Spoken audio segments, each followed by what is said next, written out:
امام صفوری کہتے ہیں ایک دن نا حضرت جبریل امین انسانی شکل میں مولا علی کے سامنے آ کے کھڑے ہو گئے. کون؟ حضرت جبرائیل علیہ السلام. حضرت جبریل امین کھڑے ہوئے انسانی شکل میں تو کہنے لگے علی یہ بتائیے کہ جبریل اس وقت کہاں ہے؟ انسانی شکل میں. اور مولا علی سے پوچھتے ہیں.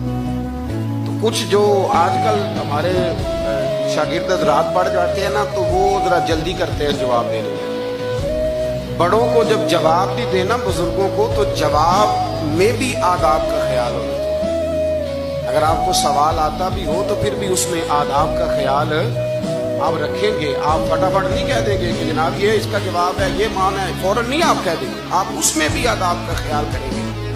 حضرت جبریل امین نے جب کہا نا کہ بتائیے جبریل کہاں ہے تو حضرت علی فوراً بھی کہہ سکتے تھے آپ ہی تو ہے جبریل, یہ فٹافٹ کہہ سکتے تھے, اسی وقت ساری بات ختم ہو جاتی. لیکن بزرگوں سے بات کرنے کے کچھ آداب ہوتے ہیں, کچھ طور طریقے ہوتے ہیں جو اللہ ماشاءاللہ آج کل لوگوں میں نظر نہیں آتے. کچھ طور طریقے ہیں, کچھ سلیقے ہیں, کچھ جو ہیں وہ اس کے خاص نقطہ نظر ہے, اس کو سمجھنا چاہیے. حضرت مولا علی شیر خدا رضی اللہ تعالیٰ عنہ سے جب پوچھا نا کہ جبریل امین کہاں ہے اس وقت تو حضرت علی نے پہلے اوپر دیکھا, پھر نیچے دیکھا, پھر دائیں دیکھا, پھر بائیں دیکھا, پھر آگے دیکھا, پھر پیچھے دیکھا. جواب فٹافٹ تیار تھا کہ آپ ہی تو ہیں, لیکن ایسے جواب نہیں دیا. فرمانے لگے جناب نہ تو اس وقت حضرت جبریل مشرق میں ہے, نہ مغرب میں ہے, نہ شمال میں ہے, نہ جنوب میں ہے, نہ 7 زمینوں میں ہے, نہ آسمانوں میں ہے. پھر بھی یہ نہیں کہا کہ آپ جبریل ہیں. فرمانے لگے بھئی زمینوں آسمانوں مشارق مغارب میں تو کوئی نہیں, تو یا آپ جبریل ہیں یا میں جبریل ہوں, دونوں میں سے ایک ہے. تو حضرت جبریل امین مسکرائے, فرمانے لگے نہیں آپ تو علی ہیں, جبریل تو میں ہی ہوں, آپ علی. دیکھیں نا بہت سارے لوگ سوال کا جواب دیتے ہیں پر وہ آداب کو ملحوظ خاطر نہیں رکھتے. نبی پاک علیہ السلام نے ایک نماز 4 رکعتوں کی تھی تو حضور نے 2 پہ سلام پھیر دیا تو صحابہ سے پوچھا میں نے کتنی پڑھی ہے؟ اور اس کہنے لگے یا رسول اللہ زیادہ پتا تو آپ کو یہ ہے پر ہمیں لگتا ہے کہ آپ نے 2 پڑھائی. یہاں ایسے کرتا ہے کوئی؟ سوال ہی نہیں پیدا ہوتا. یعنی 1 منٹ سے پہلے امام غزالی ایک درویش کے مرید ہو گئے تھے تو بہت بڑے عالم تھے.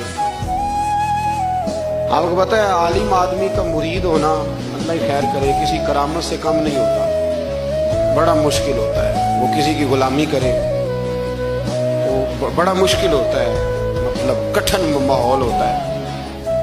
تو امام غزالی بیعت ہو گئے تو مرشد نے پہلا وظیفہ یہ بتایا کہ کسی پر اپنے علم کا اظہار نہ کرنا. اپنے علم کا اظہار آپ اس کو آسان وظیفہ سمجھتے ہیں, یعنی علم ہو بھی تو بندہ اظہار نہ کرے, بد ہضمی ہو جاتی ہے, بد ہضمی ہو جاتی ہے, نیند نہیں آتی. 2-4 لفظ جو بندہ پڑھ کے آتا ہے نا اس کو تو نیند نہیں آتی کہ میں پڑھا لکھا ہوں تو میں بتاؤں نا. تو حضرت علی شیر خدا کرم اللہ تعالیٰ وجہ الکریم کے وہ آداب سے مجھے یہ بات یاد آئی کہ امام غزالی کے شیخ نے کہا علم کا اظہار نہ کرنا یہ پہلا وظیفہ ہے. شیخ شہاب الدین سہروردی کہتے ہیں مجھے میرے ماموں حضور غوث پاک کے پاس لے گئے تھے تو جاتے ہوئے میرے رستے میں خیال آ رہا تھا میں الحمدللہ خود پڑھا لکھا ہوں. کہ جب انہوں نے جا کے پیش کیا نا غوث پاک کی بارگاہ میں کچھ دے تو حضور غوث اعظم فرمانے لگے بھرے ہوئے پیالے میں کیا ڈالوں کہ پہلے ہی پھول ہے, کوئی گنجائش ہی نہیں. تو فرماتے ہیں پھر میں اگلی دفعہ گیا تو غرور علم کو توڑ کے گیا. پھر میں غوث اعظم کی بارگاہ میں بیٹھا تو اللہ تبارک و تعالیٰ نے پھر مجھے جھولی بھر کے خیرات عطا فرمائی. یاد ہے تو کہتے ہیں انہوں نے کہا کہ اظہار نہیں کرنا علم کا. تو بس ایک دن بیٹھے بیٹھے نا ایک بندہ مسئلہ پوچھنے آیا, انہوں نے بزرگوں سے مسئلہ پوچھا, میرے مرشد سے. امام غزالی کہتے ہیں میرے پیر سے مسئلہ پوچھا تو وہ کہنے لگے بھئی مجھے نہیں اس سوال کا جواب آتا. حضرت صاحب نے کہہ دیا مجھے نہیں آتا. کہتے میں قریب تھا, میں نے اس بندے کو بلایا, میں نے کہا مجھے آتا ہے جواب, میں بتاؤں؟ تو کہتے ہیں شیخ فرمانے لگے غزالی تیرا کیا خیال ہے مجھے نہیں تھا جواب آتا, یہ تو تجھے آزمانے کے لیے انکار, تیری ابھی میں نہیں نہ گئی تو کوئی نہیں میاں پھر ابھی تو رستے میں ہی رہے گا. فٹافٹ لوگ کہتے ہیں ہم ایسی لاکھوں کتابیں قابل ضبطی سمجھتے ہیں جن کو پڑھ کے بیٹے باپ کو خبتی سمجھتے ہیں.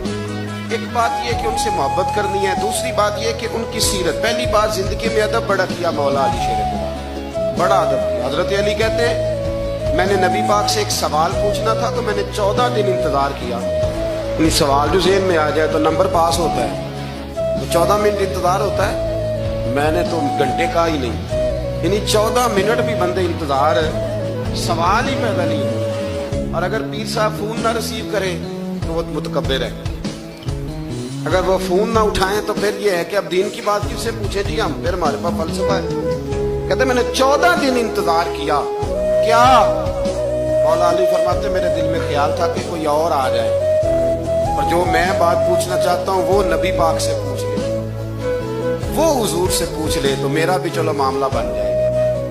اب ان سے زیادہ کو بے تکلف تو نہیں تھا نا نبی پاک کی بارگاہ، جھٹ پوچھ سکتے تھے. 14 دن کہتے 14 دن کے بعد بندہ آیا، وہی سوال پوچھا جو میں نے پوچھنا تھا.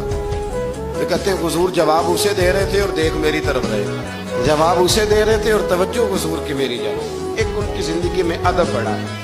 دوسری بات یہ کہ گہرا علم ہے مولا علی کا.